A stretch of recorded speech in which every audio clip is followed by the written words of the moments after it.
Michael Jordan once faxed in, I'm back.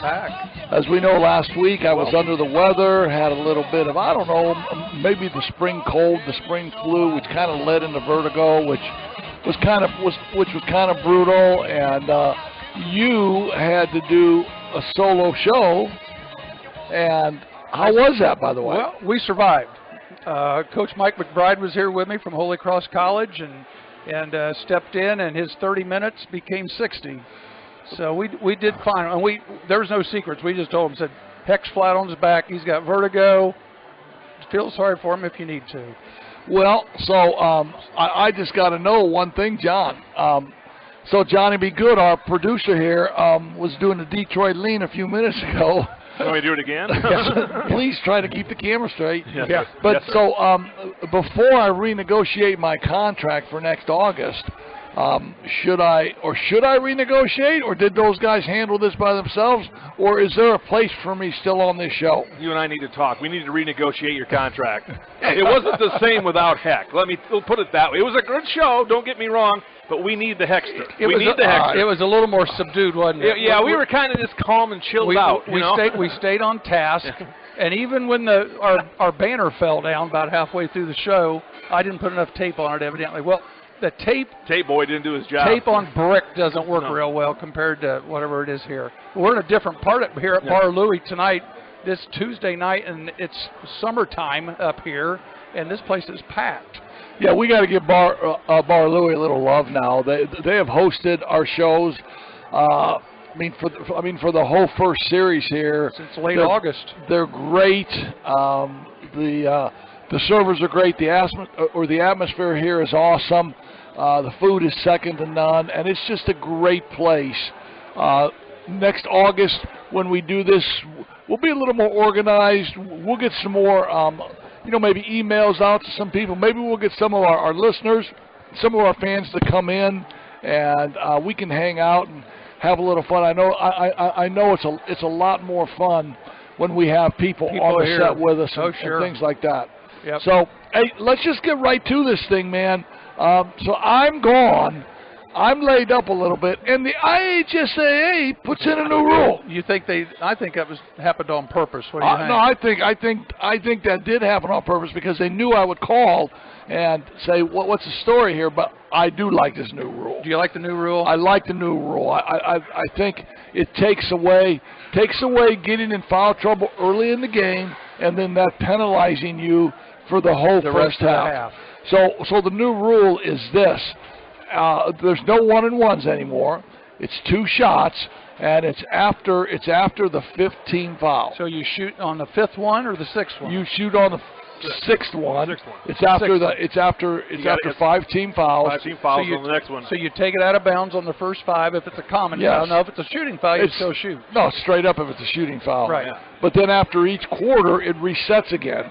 So you may have 9 fouls in the first quarter, but then starting the second quarter, it resets, and you're not penalized for the rest of that half of the other team on those little dinky driving fouls. Now or a rebound foul. You're shooting 1-and-1s. You're taking it out of bounds in the second quarter instead of walking to the other end for it's more, foul number 8 or 9, and it's a 1-and-1. Exactly, and it's more like the NBA action now. And I think most of that stuff always trends in that direction. First of all, the coaching always trends it trends downhill. Whatever the NBA is doing, that slides down here to the college game. Now, what's interesting, before you go any further, it slid down to the college girls. Now, which groups, the last ones that have not done this rule yet, is the college boys. They're still shooting on 7. Yep. They have not changed the rule yet. College game's archaic. I'm just saying. It went pro. That's interesting. But the college girls have been doing this now ever since they went to quarters. Yeah, no, exactly. So if and when the college boys go to quarters, and go 10-minute quarters, maybe they'll go to this. Which they never will. You know why? The reason they went away from and this happened a long time ago. Obviously, the jump ball. Mm-hmm. How many officials in America can throw the jump ball up in the air anymore?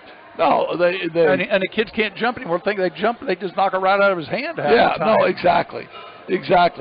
But what I was saying is that the trends, however the game's played at the NBA level, now that trends down to the college level, whether it's screen roll, whether it's more isolation, whether it's double screen roll, and then from the college level, it trends down to the high school level. So I think the next thing, and the person running the shot clock actually becomes maybe the most important person at the scorer's table, because that shot clock changes more than just the regular clock. So you've got to have somebody that knows what they're doing running the shot clock. And it's the same thing in football with the snap clock. You know, that you can put grandma up there and run the clock, but you got to have somebody that knows football to run the snap clock. You got to be able to get grandma up there, because walkers and canes and wheelchairs are tough to get up there. Press those stadiums. Never mind, bad example. Well, that was one of our questions. Can grandma work the game? No, Joe in Evansville was just asking that same question. Do we have to have extra personnel now at game tables because of this, and especially if they integrate a shot clock? Yeah, I think Pat's example, take grandma out of the example, but just another person. Probably grandma might do a better job. It could be you or I. But I think he's exactly right. There will have to be one other person at the table. Now, those people typically make $25 a game. So 10 home games is an extra $250, $250 to $300, and then the expense of putting the clocks in. It's gonna, Which, come on now, those school corporations, they got money. They can throw a couple clocks up there. And the next thing they'll do is the question will be on a shot clock, if and when, is how far down. Does it go to JV? Does it go to freshman, or is it going to be varsity only? Yeah, I think it goes to varsity only, because the personnel needed at a JV game or a freshman game.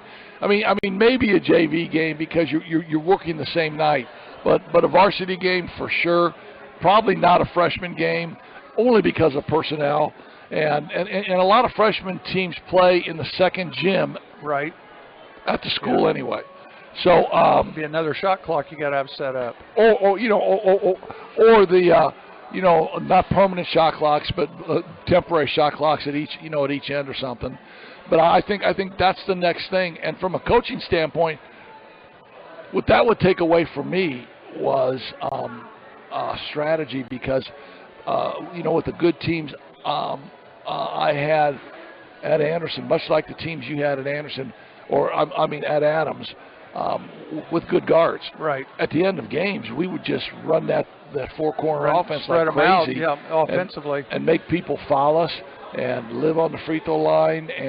But now with the shot clock, if that happens, now you just got to run it down to 6 or 7 seconds, and then you got to have a little set that you can get to, which is either going to be a ball screen set or a 1-4 low. Because if there's a shot clock, and at the end of it, you go to a ball screen set, I'm just trapping it. Right. I'm trapping it. And on all these Northern Lakes teams that run pack line, they're just going to put their feet inside the arc and dare you to shoot a three. Yeah. Well, stop the drive. And I don't know about that because most teams can really shoot a three now. If you've got shooters, then yeah, you're right. But I know if there's any ball screens that I would trap the heck out of that. That's why I don't particularly like ball screens, because ball screens bring another defender up. Mm-hmm. And if your guards are good enough, your guards don't need a ball screen to get open. They got enough shake to themselves that they can get open, and there's not another natural defender. And at the high school level, most coaches aren't good enough teaching ball screens yet where they know when to teach the kids how to slip a screen. When this tape goes out to the IBCA, Indiana Basketball Coaches Association, I want it noted that Coach King said most coaches aren't good enough to teach it. I flat tell you that, because that's why defensively, that's why we did what we did, because we knew if it was a pick and roll, the kid, they know how to roll. Okay, you tag the roll, you can trap, you can do whatever you want. I love switching it. Yeah. I love trapping it. But so that's why I like going to a 1-4 low. Mm-hmm. I like flatten out. I like getting a matchup that you like, and it doesn't necessarily have to be the other. It doesn't necessarily have to be your point guard, because the other team's going to have guards that can defend. Right. It could be a 3, or it could really be an athletic 5, who's now at the top with an unathletic 5. who can now make that move and pull up in the paint. And we watch the games. We watch the games here these next couple of weeks, and when the NBA, they always try to get a high ball screen on Anthony Davis and get him to switch out on a guard, and then they flatten out and they play one-on-one against Anthony Davis. Now the NBA is a different animal because those guards are so freaking good that they can get in that lane, and if you play soft like the NBA tends to do, those guards can just shoot that 12-footer. Right, they just pull up and shoot. If you get a big out trapping, they're just going to throw it up to the rim on the roll because you got a 7'2", 7'3" guy just making the catch. That's the whole world. We can't even understand that at the high school level. And if you're playing that at the college level, all fives at the college level, and particularly all fours can pick and pop. And instead of rolling, he's just going to pop, and now you got that year ball. Let's take a look at Notre Dame's recruits. Micah Shrewsberry's been busy on the job. Yes, he sure has.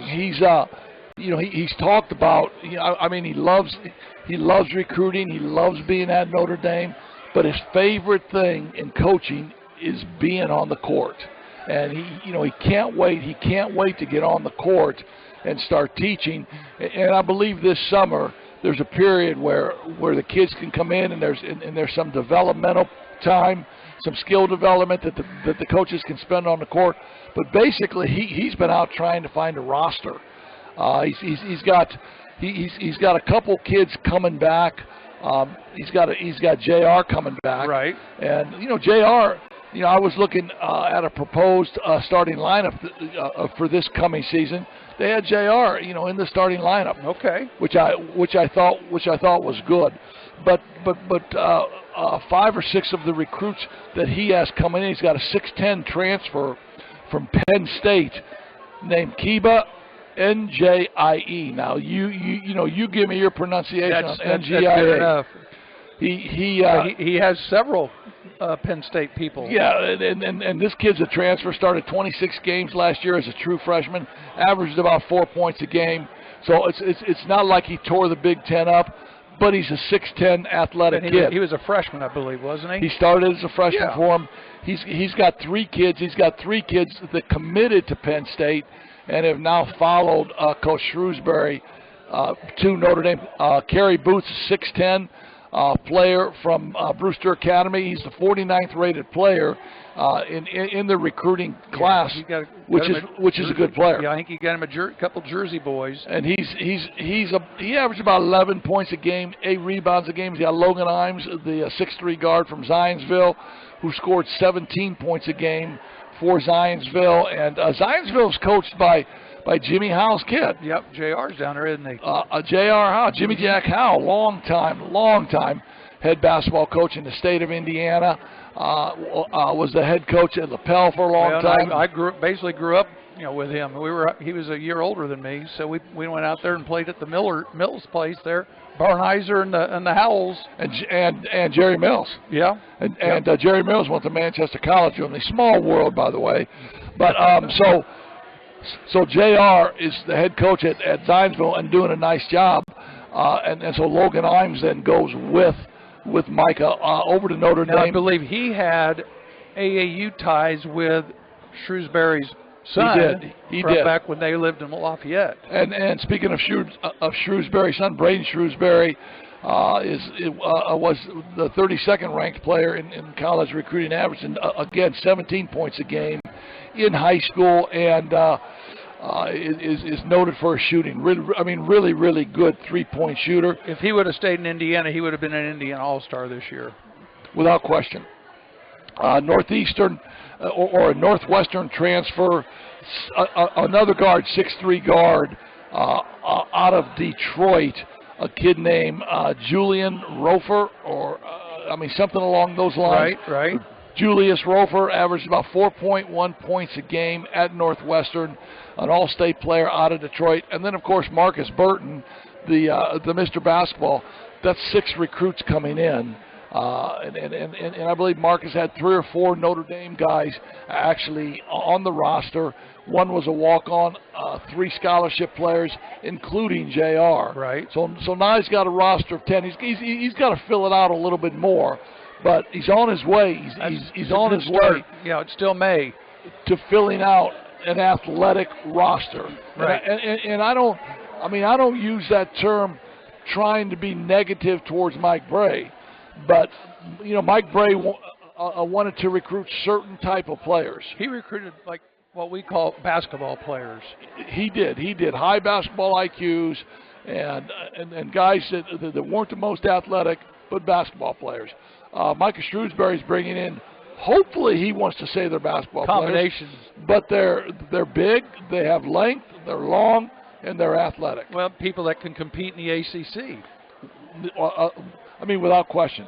And so obviously he's busy. Obviously he wants to he's dying to get on that court, man. And he's dying the one to teach. thing he's done, and I think that hasn't happened yet. I have not heard think that he has stolen any Big Ten players away from IU or Purdue or Michigan. Isn't that a great term, stolen? Yeah, because that's what it is. I don't think there's any of those names were not on Purdue's radar. They were not on Michigan's radar. They were not on IU's radar. Where those people are upset because Shrewsberry got them. Yeah, I don't think that's happened this summer yet. No, because these kids were the kids that I know. If anybody's listening, people know who we're talking about. If anybody's listening, type in his name for us and send that to John, so we can get that information. But I know he's a big time recruit. I know IU also got a kid out of Oregon, a 7'2" athletic center. Michigan's kid, Hunter Dickinson. And he flat told him it was NIL money because I read an article. Dickinson just flat said, he goes, I was making less than 6 figures at Michigan. He said, I'm making more than that at Kansas. So strictly money. He said, I would have loved to have stayed at Michigan, but they wouldn't come up with enough money. Now, isn't that amazing? They're saying that at the college level. Where am I going with this? You know where I'm going with this, Pete Bell. You got Neon didn't want a car, but he got one. He got and Hunter Dickinson got what he must wanted. Have got a car. They said the right numbers. Gosh, they sure did. So we have beat this dead horse about that so much, but it's just one of those things that's out there, and you need to get used to it. And McBride and I talked about it a lot last week. I asked him, how's Holy Cross doing on NIL money, and he said, we're waiting on our first deal. So are there NIL deals at the NAIA level? He said they have not reached Holy Cross yet. He said now some of the other schools, he doesn't know. He did mention that they are having more success. There are more Division I players that are trickling down to NAIA this spring compared to previous years. Now that seems a little odd to me, because I would think that the D1 guys would stay, collect the money, get 3 hots and a cot, have their college girlfriend for 6 or 7 years at school. Yeah. But maybe those situations. I think these are guys that might have been the 9th and 10th and 11th players that just see that they're being recruited over the top. Now they're bringing people in there. Next year they're still going to be player number 9 or 10, and they've had enough. And they said, let's go someplace where I can play. And also those could be the kids that the coaches are running out. Hey Pat, you're a great kid, man. Thanks for your 3 years here, but it's time to go. You ain't playing. And you're saying, Coach, if I ain't playing, I ain't staying. And I'm the coach saying, then you ain't staying. Well, I think IU, one of the IU players is going to Indiana Wesleyan. Tonico got one of them. I can't remember her name, but I'm mentioning an IU without a name. But McBride said that an IU player was going to Indiana Wesleyan. So I think those leagues, I think those Crossroad Leagues teams, I think the play at that level will rise, because a lot of those incoming freshmen that may have gotten recruited by lower one D1 schools are now not being recruited by them because those schools are going into the portal, and those schools are taking transfers, and legally they're not. They don't have to sit out. Right. They're playing from day one. And he also mentioned that they're having some of the high school seniors are finding out they're not getting their, instead of being the 9th or 10th man on Division I, they're going to NAIA. And what we were talking about was there's probably going to be a separation between NAIA and D3, simply because NAIA has a little bit of money.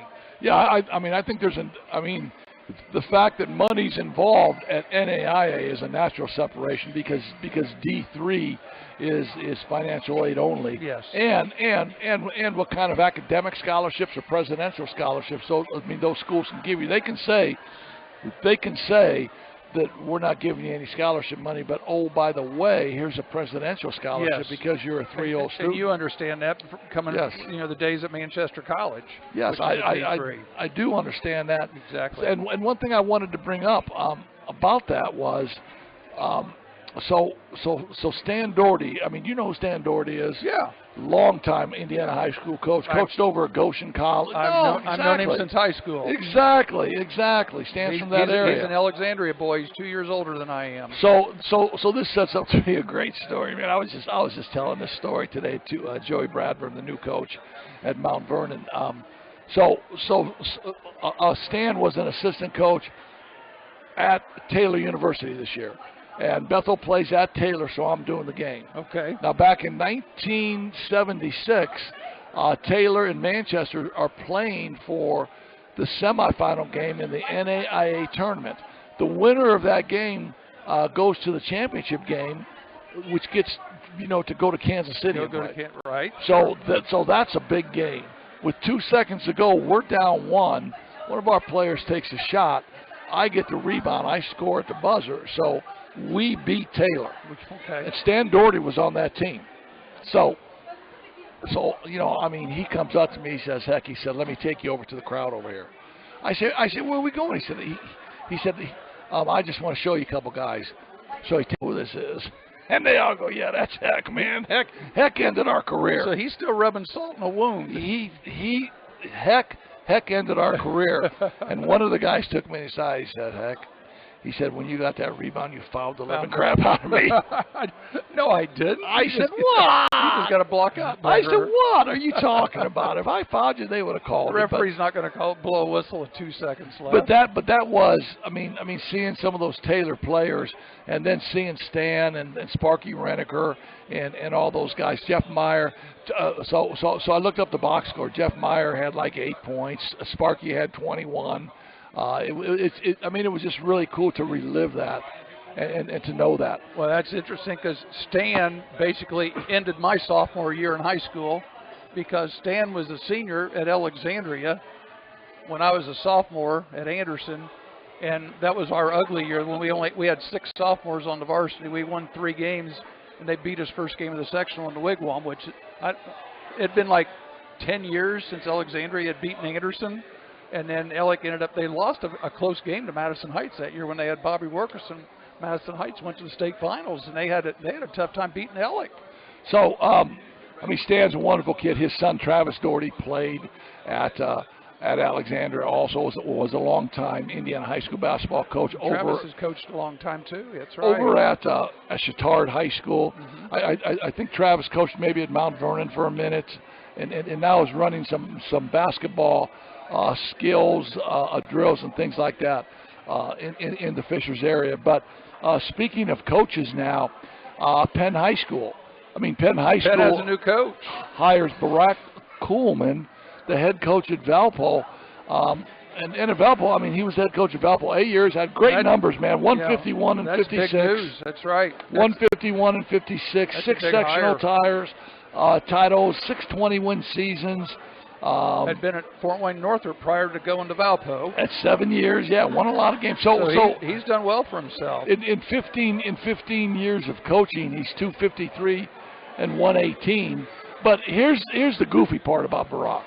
I think he can coach. We played against him, but at Valpo, he wore that bright ugly green suit. Yep, he sure, and green pants. Green pants. Green pants with it. Looked like a lima bean. No, green pants. Jolly Green Giant. I think those were loaned to him by Joe Otis, who was I was at gonna Valpo say, for a while. And after Otis was wearing the orange at LaPorte, he wore those bright orange all the time when he was at LaPorte. That's a Joe Otis thing. That's a Joe Otis thing. Oh, yeah. Well, so here's the question.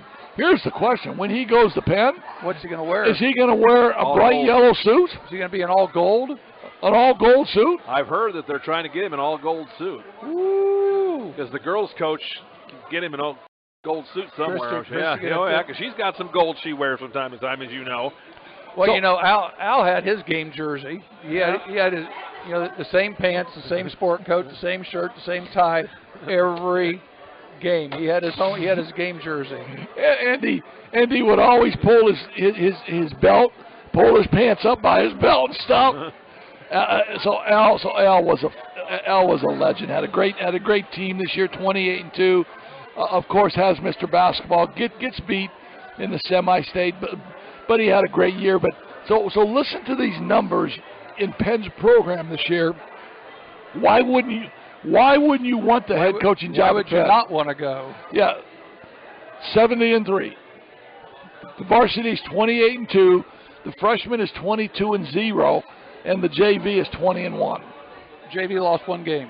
One game. Now the news to that is the JV coach at Penn, Tyler Layton, took the head coaching job at Jimtown. And So Brock will have a chance to bring a couple coaches in, maybe, if he chooses to. Well, if they have teaching openings, right? And so I think, it's obviously a great job. It's obviously huge shoes to fill because Al was a legend, and Al was Al. Al was old school. Al did things on his time. For instance, if you wanted to interview Al, so you had to be there at a certain time. If you were 5 minutes late, Al said, there's no interview going down here because all this is scripted. Right. And, Al was Al. Al was the best, though. And when the kids got off the bus on away games, they took a walk around the school, counterclockwise. They took a counterclockwise walk because it had something to do with that was Al. That was Al, man. He's a great coach. They walked single file. They did not talk.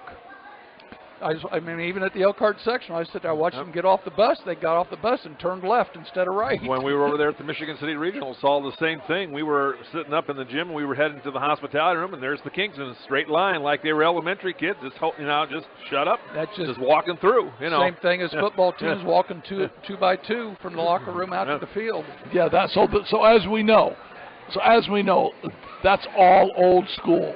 And that's the way it should be. I see teams walking in. I see teams sitting during the JV games, and I think that's old school because we never did that. At the Wigwam they had ropes and nobody was ever allowed on the floor. Now I see teams halftime in a JV game. They got headphones on, they got slippers on, they got hoodies with their hoods on, and they're out there jacking up shots. And not even being serious. Yeah, what are they benefiting from? They're just out there passing the time. Yeah, that was all. So I don't think in my 30 years of being a head coach that I ever let a team do that. At halftime of the game. Now I don't know what your protocol was. I told them get off the floor. We just didn't do that. Exactly. So you can either go in the locker room and listen to the JV coaches, or sit down here. Don't go on the floor. That's old time coaching for us, isn't it? Part of the program, yeah. It's just those expectations. Exactly. You are on. You're clocked in. You're clocked in. Your game has already started. That's a great way to say it too. Look at some of these other coaching openings that we've got. Elkhart's still looking for a coach up in this area. Yeah, no. So I heard Elkhart. They can't hire anybody. I'm at a loss. I still think it's a great job. I think it's a one school. It's a one school town. There's players walking the halls from what I know. Job. And I think so. I think if they get the right guy in there, who can set things straight, I think that's a job that could be good. I think so. Floyd Central down on the river. Fonzo White comes in from Fort Wayne from Bishop Lures this week. That was big news down on the river. I mean, Fonzo's been everywhere, right? Seems like it. Seems like it. Sean Busick's at Greensburg. We mentioned him last week. Ryan Sexton was coaching at Cal St. Joe. Mike knows him, McBride, from last week. He's at Lake Central, the new coach at Lake Central. I think that's a great job in the Duneland Conference. I think it should be, yeah. Your guy, Phil Washington's at Lawrence Central. That's a huge get right there. Yeah, so Phil, I mean, Phil had some issues. He was the head coach at Anderson for a couple of months. He made some mistakes. He's atoned for his mistakes. He did a great job at Crispus Attucks, was the Indianapolis Area Coach of the Year, won a sectional there, and spent time with Al Gooden at Lawrence Central, and I think that had to be a good thing for him because Al's one of the best. Yeah, I love Al. I love Al. New Prairie still looking for a coach. Mike Bauer, who was the boys' coach, is now coaching Mishawaka Marion's girls. So I think Mike Bauer is one of the best human beings ever, and I think he's a good basketball coach, and so. Marion goes from Steve Scott, who won 100 games in like 2 years, and now they get Mike Bauer. I mean, just two great quality people. That's a deal. Perry Meridian, Mark James left. Mark McFarland was down at Madison. Rensselaer. I just heard today that Mark James is going to take the Triton Central job. Triton Central. See, I'd been hearing he was going back to Franklin Central. Triton Central. Okay. Because he has 53 more games. He has 53 more games to say or to go before he can say he's coached in 1,000 games. 1,000 games. And he wants to go to a 2A school and Triton Central. And now I don't know if that's not for print, but that's what I heard today. That's what you heard. Your buddy Bill Zick retires, and they pull him out of retirement. And he's at Southport now. Yeah, no, Billy. Yeah. Billy has a great career. So, Billy had great numbers at Center Grove. He got jacked up a little bit by Ted Kitchell and Ted Kitchell's kid. And then Billy, has a couple, short stops, Perry Meridian, a little bit Shelbyville, a little bit, spent a year or two over at the University of Indianapolis with Todd Sturgeon. Right. Then he goes back, he gets the Pike job.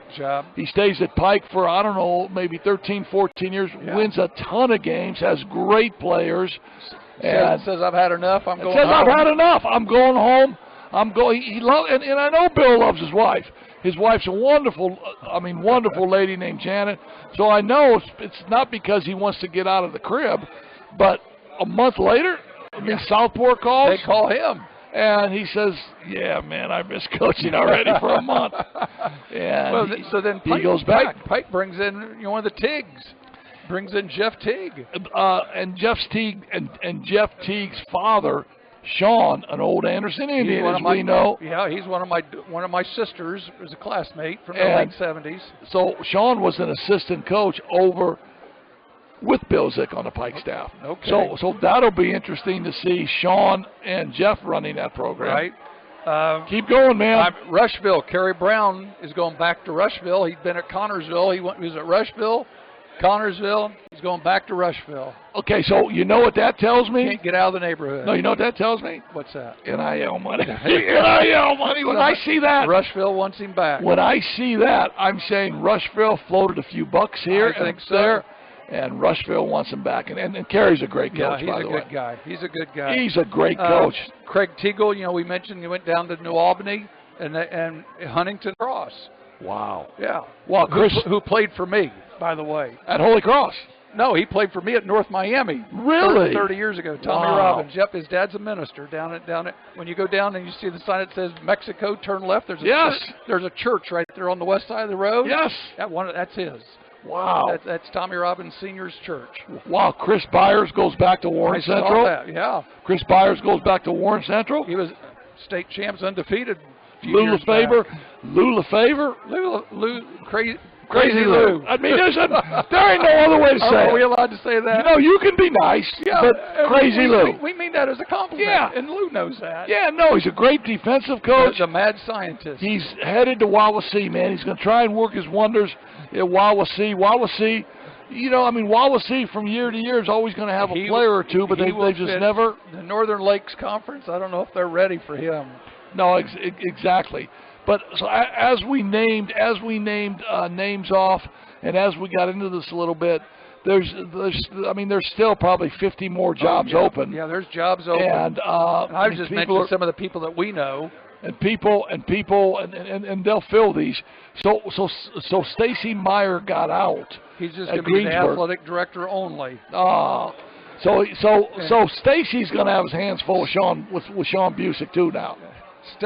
Stacy had a nice run. He had a great run. He had a 12 to 15 year run there at Greensburg. You know, I was down there for part of it. The 2 years he won the state championship, I was at Madison. So, yeah, I saw it all up close and personal. Okay, go ahead. We beat them once. There you go. Go ahead. We beat them once. So that's something. I could have been the mayor of Batesville for about 30 minutes. They were so happy. So here's the deal. Because Batesville does not like Greensburg. That night that you won, the next day you should have been going in. For a contract extension. I should have. I mean, we never think about that stuff. I should have. Hey, I'm gone now. I'm gone now, or I want a contract extension. It didn't get any better. The next week we go down to Silver Creek and got beat. So, and then they beat us twice. No, I'm just saying. I know.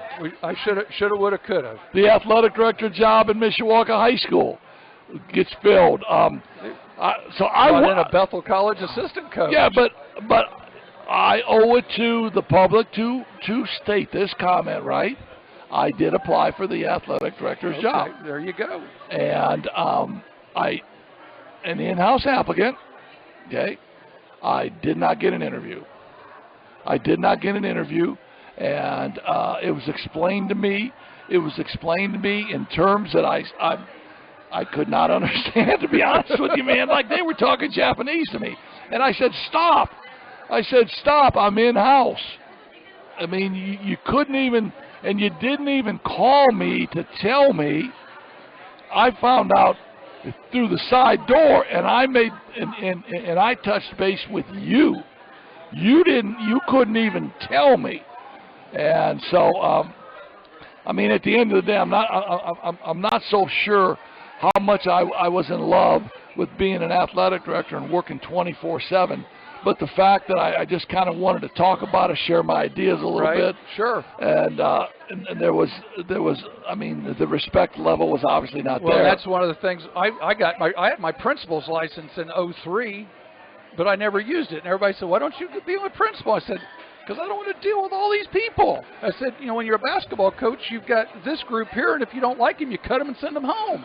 You can't do that when you're a principal. So here's the deal. What do? You kick them out and send them to another school. We had a principal's job open in Mishawaka. I don't want to go. You could have applied. I don't want to be a principal. I could have been working for you. I don't want to be a principal. Pat, where do you want to eat lunch today? Let's get out of here.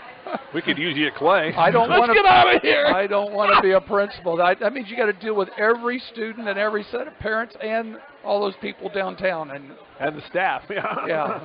So no thanks. And so Mishawaka did hire Mark Paulsgrove. He was associate head coach, the associate head coach at Bethel College. A really nice young man. When I did the Bethel games, we would always interview him. I would always interview him at halftime, and just a very, very respectful young man. And I'm sure he will go in there and do a really good job for the Cavemen. All right, hey, Logan Diggs going to LSU. Stop. Okay. Logan Diggs. You got 30 seconds because I've got to hit you with the big St. Joe news. You go ahead. Logan Diggs and Brady Allen going to play for Coach Brom at Louisville. Those are news flashes. I mean, we pulled those. Those are today things. So, again, here we are pulling the scoop on the big boys. No, so we are it. Well, no, we called the Tyler Buckner thing. We broke the Tyler Buckner story. We did before any news outlet. Nobody knew about it. We knew about it because we had inside information. There we go. Okay, we had fire. Inside trader information. Fire. Last week. So this is a week old, but you weren't here, so I have to give you this opportunity. Talk to me about St. Joe. Will no longer be the Indians. And I think for sporting goods stores, it would be great. They got to get all new garb. But no, for Earl, it's great. Yeah, Earl's a softball coach. And when you or the sales manager of a big apparel store, yeah. Yeah. Oh, yeah. You're making some dough. All right, That's so his NIL money. You are a St. Joe alum. Give me your personal opinion about St. Joe Indians no longer. Would you like to? So here's my personal opinion. Okay, so I was at Anderson High School when the Anderson Indian stuff was going down. People were talking about getting rid of the Indian. They finally did get rid of the Indian They dance. don't do the war dance anymore. And they don't do the pregame war dance anymore. But I kind of thought that maybe St. Joe would call me and I could lend some credence to how the thing went down at St. Joe and how the Indians never wanted us to get rid of the nickname at Anderson High School. So I don't know what went down here. If the Indians that owned the casino said, "Hey man, you get rid of the nickname, we'll give you $1 million" or something like that, I don't know. I don't know. But I mean, much like myself and a lot of other alumni, we were really disappointed to lose the Indian nickname and what the Indians stood for at St. Joseph High School. But it is what it is, man. I mean the people that run the schools, that run the buildings are going to make those decisions. Now here's what I heard. I heard two names: Carpenters and Saints. The St. Joe Carpenters. Now, which Carpenter is it, Richard or Karen Carpenter? Which one? The Carpenters are up by 2. It could be 3 seconds left. Well, it depends. If it's the girls, then Karen's going to sing. I'm just saying. She's going to sing close to you. Is that the defensive call? I'm just asking. Or it could be the Saints. Come marching in. The Saints are down 10 with 10 seconds left. Yeah, I can see that. I could dig the Saints. Okay. There's some other people saying they ought to do something with Father Bly because of his... The Father Bly's. Yeah, the Father Bly. I've heard that. Father Bly's. The St. Joe Father Bly's. Well, didn't you say he was always called the Heavens or something? Something like that, yeah. No, I think it'll be the Saints. I think it'll be the Saints. They'll change the school song to the Saints Go Marching In. And maybe that is a school song anyway. It might be. But when the Saints go marching in... Okay, let's look in the crystal ball. Right now, tell me the two... Let's talk Michigan City. What was Elston's nickname? What was Rogers' nickname? Red Devils, and Rogers were the Raiders. Now what are they? The Wolves. The Wolves. Wolves, yeah. The Wolves. All right, so then we jump. Wasn't even close. No. Not even close. Jump over to Elkhart. The Blazers. You got the Blue Blazers. And the Crimson Chargers. Crimson Chargers. And now they're the Lions. But that's based on the mangy lions. So they put the two together because they always played for that wooden carving of a lion, and it was the mangy lion. So the kids decided we'll be the Lions, so to honor the mangy lion. That makes sense. So good. Can we get a question? Yeah, give me a question. You got any questions that we have new topics that we can? Let's see. Let's start with a little racing question. Racing. I knew this was coming, and I knew we should have done a little bit of this. I'm picking Pagenaud. Which race? Well, just a minute. This does come from Jim in Missouri. Who is your pick for the Indy 500 Memorial Day weekend? Well, considering I grew up in Central Who do you Indiana, got? Who do you got? I mean, I'm an Indy 500 person. I could go to the track every day if I could. One of my college roommate, David Cunningham. Hi, David. He might be listening to us. I'm sure he was at the track all last week for the Grand Prix, and he was probably out there today. Got to make a pick, guys. I just picked Simon Pagenaud. Well, since we're talking about the Carpenters, Karen and Richard, I'm going with Ed Carpenter. I think he's Ed, a Butler guy. I think Ed Carpenter is going to win, and he is about due. I mean, he's been so close. He's been on the pole before. I mean, so who is on the pole? Nobody. They have not had time trials. Time trials are this coming. This coming weekend. The time trials are this weekend. Today was first day of practice. Yeah. Good. Or yesterday. Yesterday was first day of practice. Yeah. Yep. All right. So there you go. I'm going with Ed Carpenter. I'm taking Ed Carpenter. That's our Indianapolis expertise. St. Joe St. Joe Carpenters, yeah. And the mascot could be a race car. Well, no, the St. Joe Carpenters, the mascot could be a hammer and a saw. There you go. I like that idea. Get a hold of John Kennedy over there at St. Joe and let him know. They could have someone dressed up as a hammer. They could use the old USSR logo with the hammer and sickle. Wow. Next question goes back to high school. What do you guys think is the driving force behind all this conference realignment? Everybody jumping ship and going to a different conference. What's the driving force? Is it money? Is it football only? NIL. money. I'm tired of talking about it. So am I. It's not money. It's not money. I It's a bunch think of little bitty schools that I really haven't. the opportunity to be more successful, Yeah, maybe, obviously. and the cut down on travel, maybe. You and I are basically big school coaches, so a lot of what goes on at the 1A and 2A level, I don't understand. So, and a lot of it is, the only one that really would interest me is why is Logansport leaving the NCC?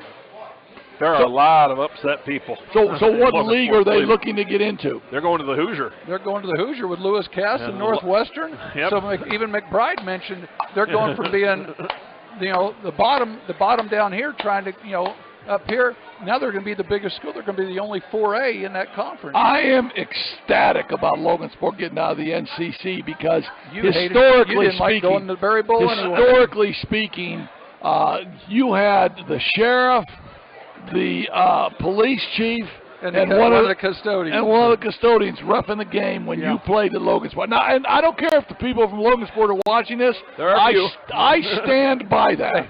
They know who you are. They're looking at the source.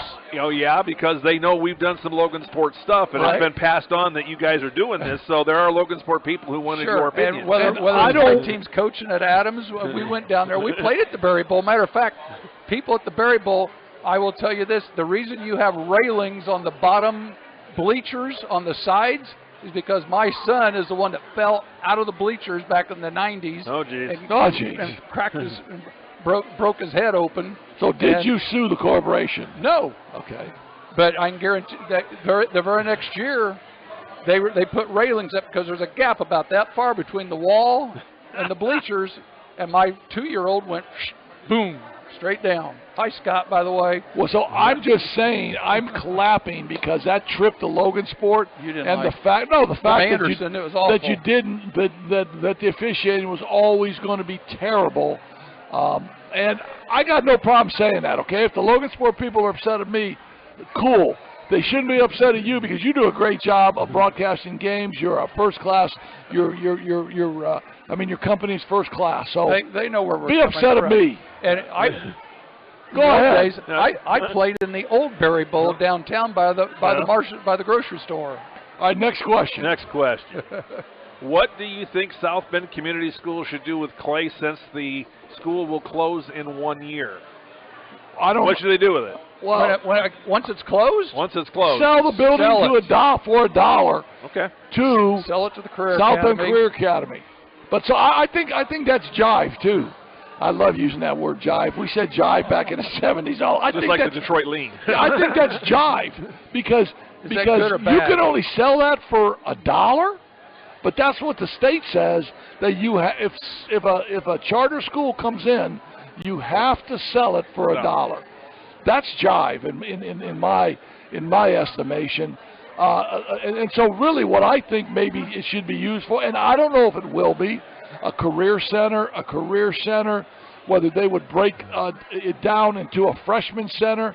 I mean, I don't know. I mean, I like high schools that have 10, 11, and 12th graders, and freshmen have their own building. Yep. And I think South Bend has enough buildings where that could happen. And again, the issue, as you well know, will be getting it updated because it has a lot of repairs that need to happen for it to stay. That's one of the reasons they're moving out, because they've let it disintegrate. It's got a lot of repairs. All right, Johnny, be good. What's your answer to that question? I think they should sell it and just get rid of it, because I'm in that building every day, and you can look around and just see it's just dilapidating. I was looking in the floors in my hallway today. They're starting to crack all the way through, even through the tile, and you're starting to see some of the underflooring come up. So whoever buys it is going to have a lot of major expenses. And the corporation said it needs about $15 million in work just to renovate it, let alone just to keep it open. I'd sell it for $1. I would agree. Yep. That ain't jive. No, I agree with you on that. Whether they like it or not, that might be the best thing. We're going to save the last question for last. This comes from our buddy Q. Well, we only got 4 minutes, so you better listen then. All right. Golf or fishing, which is more frustrating or relaxing pastime, golf or fishing? Well, I know what We're starting what Tiger King would say. Well, we're not going to Tiger King. We're going to heck first. I'm going fishing, man. And you're right. I can go on a boat. I can throw that line out. I can think about every offensive set I want to think about. I can think about how to cover screen roll, how to cover flex, because first of all, I mean, you're going to get a bite every 15, 20 minutes. Relaxing. You tell me. Relaxing. I know where you're going. Well, because if I can't see the bottom of the pool, I ain't going. You're going to have a hard time getting me out in a boat. I'd have 14 life jackets on, and that's just me. So, I mean, I'm going to the golf course. That's just what I've done since I was 9 or 10 years old when Steve Douglas took me out to the Edgewood Country Club and we started playing golf, and I've been playing ever since. Well, I know how Q would answer this. A relaxing time for Q is to sit on the front porch, get a nice cigar, get a nice glass of bourbon a little bit, and just chill out and think about what you did during the day. Talk to your parents a little bit. He lives with his mother and father, and they're wonderful people. So, hey, Q, thanks for the question, man. Don't even tell us about the tent in the backyard. I don't want to know, man. I don't want to know what's happening in that tent. But I do want to tell you that our prayers are always for your parents now as they go through some health struggles. NBA, all right, man, NBA. In the Eastern Division. Game 1. In the Eastern Division, we got Heat and Celtics, right? Yeah. I think they play tomorrow night. They play Wednesday night. And we got pregame starting here for the West Coast. I think they have an 8:30 game tonight. Lakers and Nuggets. And they mentioned earlier on the television that the Lakers have won Game 1 on the road in the 2 previous series that they've had. And when you're the 7 seed, you better win them all. No, I know. But they've got a split the last 2 times. So NBA coach is fired. Monty Williams, great coach, man. 194 and 115. You lose a game, you lose a series. Hey, Monty, you ain't working for the Suns anymore. Doc Rivers. Musical chairs, man. They're just going to move them around. It's musical chairs. Now I heard Chris Quinn's name brought up for Milwaukee, going to Milwaukee possibly. Well, and Monty Williams, both 2 Notre Dame connections, is what they were talking about. I think you'll see Monty Williams in Philadelphia. I think you'll see Nick Nurse in Milwaukee, and I don't know if Doc wants to go to Canada, but Doc could. Doc end up in Toronto. Could end up in Toronto. So if Phoenix brings back Mike D'Antonio again, I'll never watch NBA basketball again. That's the question. Who's going there? Mike Budenholzer? D'Antoni? I don't know. I do know that the draft lottery is like today, like in a half hour. I know. They're getting ready to shuffle ping pong balls. And the Bulls got a 1.5% chance to get the number 1 pick, which will be Victor Wembanyama, right? From 7'8", 7'5", whatever he is, from Spain or Portugal or wherever he's from. Who's he's a franchise changer. Yeah, I've seen some tape on the National Hockey League, in case any of our listeners are interested, the Chicago Bulls got the number 1 pick. Blackhawks. My bad. The Blackhawks got the number 1 pick, and they will pick Connor Bedard, who is the number 1 pick in everywhere, and he's a franchise changer. He's the next Patrick Kane. He's the next Sidney Crosby. He's 18 years old, 17 years old.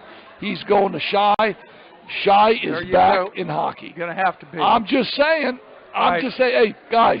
We got to finish up. Say something nice about Bar Louie. Again, Bar Louie's, man. Are you kidding me? They've hosted us for maybe 24, 25 shows. We hope to continue this great partnership that we have with them. Starting in August, after we take a summer off, we come back with not for long the NFL. We come back with high school football. We come back with Notre Dame football. It's going to be a blast, and we're going to run that next segment for 28 straight weeks. Hope so. Yep. And I'm heading for Dallas next week. I'm going to work at the Colonial for any of you guys that are golfers. We will. My 2 brothers, Steve and Jeff, and myself. We will be on hole number 8. That'll be a So blast. when you man. see the guys holding up the signs that say "Quiet, please," I want to turn in just to see you. that hole number 8 at Colonial. Not this week. This week's the PGA up in Rochester, New York. Next week, Memorial Day weekend. I'll be down there Wednesday to Sunday. I'm turning in just to see you. Hole number 8. John, you've been great in this first segment that we've done. You're a pro. You spin the dials wonderfully. You keep us grounded. And, Pat, it's been a pleasure working with you, my man. Done fine. God willing, we'll all be back together in August.